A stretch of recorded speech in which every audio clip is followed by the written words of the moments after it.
Hello everyone and welcome back to the channel.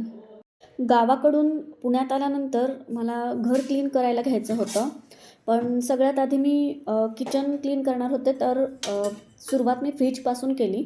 कारण भाजी काहीच नव्हती आणि सकाळी सकाळीच भाज्या आल्या होत्या. मी रात्री ऑर्डर केल्या होत्या. तर मग त्या मी वॉश करून ठेवल्या आणि मग विचार केला की फ्रीजपासूनच स्टार्ट करावा, म्हणजे भाज्या सगळ्या फ्रीजमध्ये ठेवता येतील. सगळ्यात आधी तर मी पूर्ण फ्रीज रिकामा केला आणि त्याचे जे सगळे काही पार्ट्स होते डोअरचे आणि आतले जे शेल्फ होते ते मी काढले आणि स्वच्छ धुवून घेतले.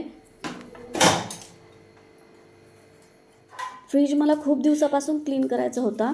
मी यावेळेस गावाकडून रिटर्न येतानाच ठरवलं होतं की आधी फ्रीजच क्लीन करायचा आणि मग बाकीचं क्लिनिंग करायला घ्यायचं.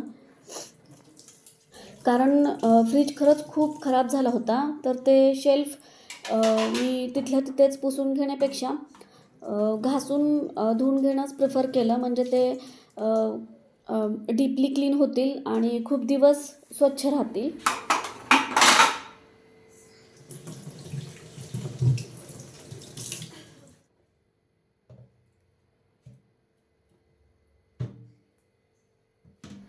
आय एम शॉक की एवढं सगळं सामान मी फ्रीज रिकामा केल्यानंतरनं फ्रीजमध्ये निघालं.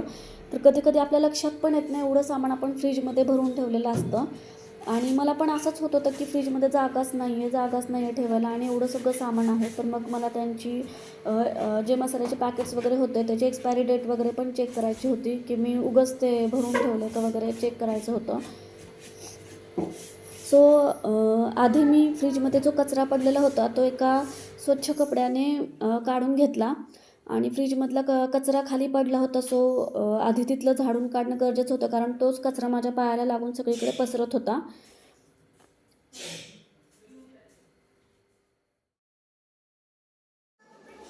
फ्रीज आतून क्लीन करण्यासाठी मी इथे एक मिक्सचर तयार केलं.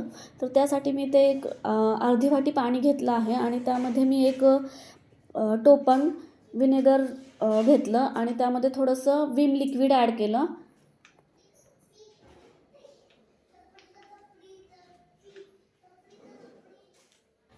ब्रशनी क्लीन करायचं म्हटलं तर खूप टाईम लागला असता, म्हणून मी विचार केला की एखाद्या नवीन स्क्रबरने हलक्या हाताने स्क्रब करून घ्यावा आतून.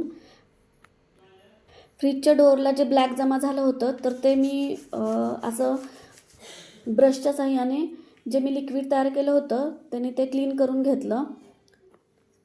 जे मी मिक्सचर बनवलं होतं त्याने खरंच खूप व्यवस्थित क्लीन झालं. जे फ्रीजच्या डोअरला जी बुरशी तयार झालेली किंवा जो ब्लॅक थर तयार झाला होता तो खूप इझिली त्या मिक्सचरमुळे निघाला. आणि एकदा मी ब्रशनी क्लीन केलं आणि त्यानंतर एका स्वच्छ कपड्याने ते परत एकदा पुसून घेतलं. तर इथे डोअरला किंवा आतमध्ये फ्रीजला जे डाग पडले होते ते सहजासहजी निघणं शक्य नव्हतं. मला स्क्रब करणंच खूप गरजेचं होतं. त्यामुळं मग मी स्क्रबरने फ्रीज क्लीन करून घेतला.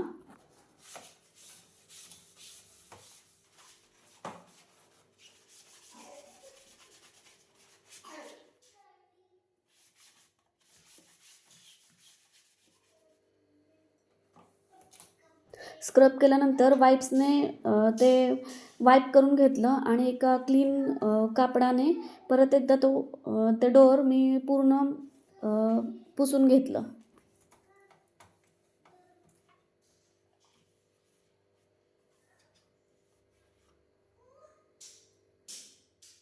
तर मी इथे एक मिस्टेक केली आहे, ती म्हणजे मी फ्रीज क्लीन करताना फ्रीज बंद केलेलं नाही आहे. तर तुम्ही जर फ्रीज क्लीन करत असाल तर तुम्ही आधी वायर काढून ठेवा, फ्रीज बंद वगैरे करा आणि मगच फ्रीज क्लीन करून घ्या.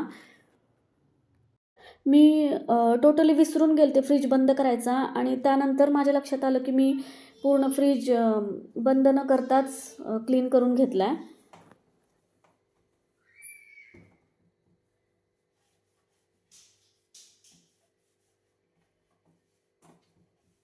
आतून पण मी पूर्ण फ्रीज एका स्वच्छ कपड्याने नंतर पुसून घेतला. फ्रीझरमध्ये खूप आईस तयार झाला होता, तर त्यासाठी फ्रीज डिफ्रॉस्ट करावा लागणार होता. आता एकदम क्लीन दिसतोय फ्रीज. आधी आणि नंतरचा डिफरन्स तुम्ही बघू शकता.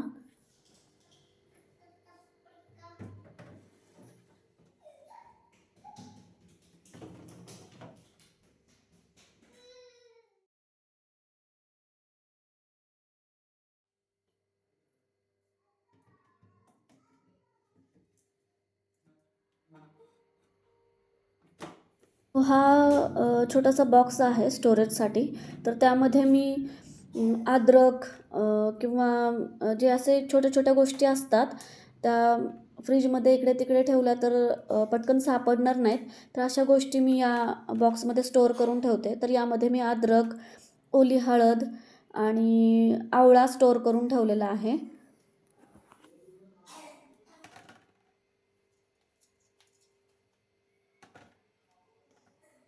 तर माझा फ्रीज खूप मोठा नाही आहे, त्यामुळे खूप असे स्टोरेज बॉक्स मला नाही ठेवता येत फ्रीजमध्ये. कारण स्टोरेज बॉक्स खूप ठेवले तर जागा पुरणार नाही सगळ्या भाज्या ठेवण्यासाठी. तर त्यासाठी मग मी व्हेजिटेबल जो बॉक्स आहे खालचा व्हेजिटेबल बॉक्स त्यामध्येच स्टोअर करून ठेवते व्हेजिटेबल्स.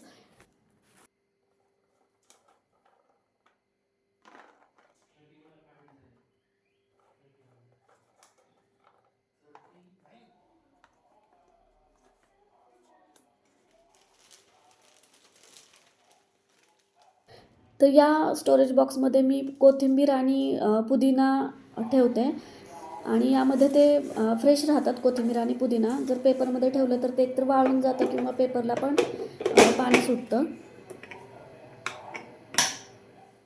तर हा जो बॉक्स आहे तो मला चेरी टोमॅटोंबरोबरच मिळाला होता. तर ते टोमॅटो वॉश करताना मी हा बॉक्स पण वॉश करून ठेवला आणि ते टोमॅटो पण मी त्या बॉक्समध्येच ठेवले जेणेकरून मला यूज करताना पटकन घेता येतील. आणि जर काही भाज्या कट वगैरे करायच्या असतील किंवा त्याला टाईम लागत असेल तर मग त्या भाज्या पण मी कट करूनच ठेवते. आधी वॉश करते आणि नंतर कट करूनच त्या मी फ्रीजमध्ये ठेवते.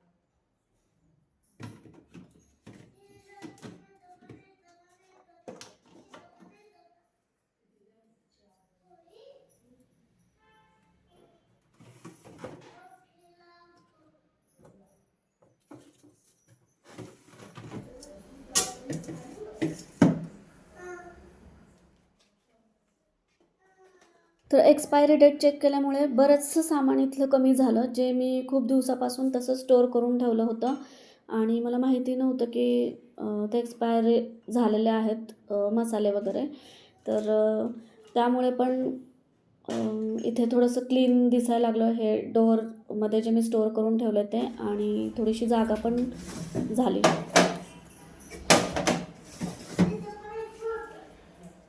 तर कोकणातून येताना मी हे छोटे काळे वाटाणे आणि लहान ज्या मसूर आहेत त्या आणल्या होत्या. तर बाहेर खूप दिवस ठेवलं तर त्याला कीड लागू शकते, तर ते पण मी फ्रीजमध्येच ठेवते. आणि जे एक्स्ट्राचे ड्रायफ्रूट्स असतील ते पण वॉलनट वगैरे तर ते बाहेर ठेवलं तर टेस्ट चेंज होते. तर ते पण मी फ्रीजमध्ये ठेवते आणि जेवढं यूज करायचं आहे तेवढंच बाहेर ठेवते. फ्रीज लहान असला तरी व्यवस्थित ऑर्गनाईज केला तर भरपूर सामान आपण फ्रीजमध्ये ठेवू शकतो. आणि आता माझा फ्रीज क्लीन आणि वेल ऑर्गनाइज दिसतो आहे आणि मला प्रत्येक गोष्ट पटकन घेता येते, जिथल्या तिथं मिळते आहे. आणि बाहेरून पण मी फ्रीज कोलीने क्लीन करून घेतला. तर हा व्हिडिओ तुम्हाला कसा वाटला हे मला नक्की कमेंट करून सांगा आणि लाईक, शेअर आणि सबस्क्राईब करायला विसरू नका. थँक्यू.